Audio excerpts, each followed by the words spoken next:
am Rajesh Verma. Welcome back to our YouTube channel. Guys, आज हम तशदीद से बनने वाला एक नया उर्दू लफ्ज को पढ़ना और समझना सीखेंगे। आज का हमारा लफ्ज है सिक्का। आइए गाइस, अब हम इस लफ्ज को एराब यानी तशदीद की मदद से दुरुस्त हिस्सों में तोड़कर पढ़ना और इसकी हिज्जे करना सीखते हैं। इस लफ्ज में 3 हरूफ हैं। पहला हर्फ सीन, दूसरा हर्फ काफ, तीसरा हर्फ है। यहाँ काफ के ऊपर तशदीद की एराब है।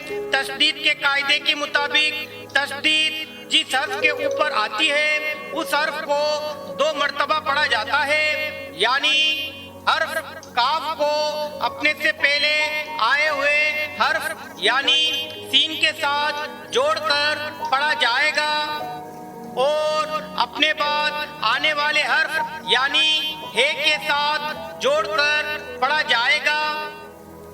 लेकिन याद रखें, जब हम लफ्ज सिक्का को लिखते हैं तो हर्फ काफ को एक बार लिखते हैं और उसके ऊपर तशदीद की एराब लगाते हैं। लेकिन जब हम हिज्जे करते हैं तो हर्फ काफ को 2 बार पढ़ते हैं। आइए गाइस, अब हम एराब के साथ पढ़ना सीखते हैं। अब हम इन तीनों हुरूफ को एराब यानी ज़बर, ज़ेर और पेश की मदद से आपस में जोड़कर पढ़ना सीखते हैं। हमने हुरूफ को 2 जोड़ियों में तकसीम किया है। पहली जोड़ी में 2 हरूफ हैं।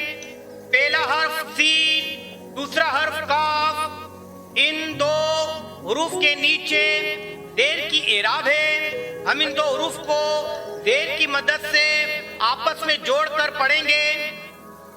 दूसरी जोड़ी में 2 हरूफ हैं। पहला हर्फ काफ, दूसरा हर्फ है। इन 2 हुरूफ के ऊपर ज़बर की एराब है। हम इन 2 हुरूफ को ज़बर की मदद से आपस में जोड़कर पढ़ेंगे।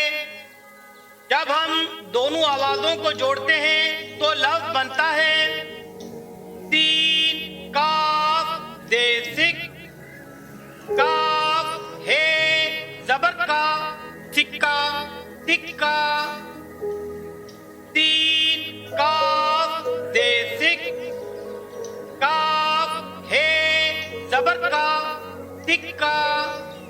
गाइस, अगर आपको आज की ये वीडियो पसंद आई है तो लाइक करें, शेयर करें और हमारे चैनल को सब्सक्राइब करना ना भूलें। फिर मिलेंगे अगली वीडियो में। Thanks for watching.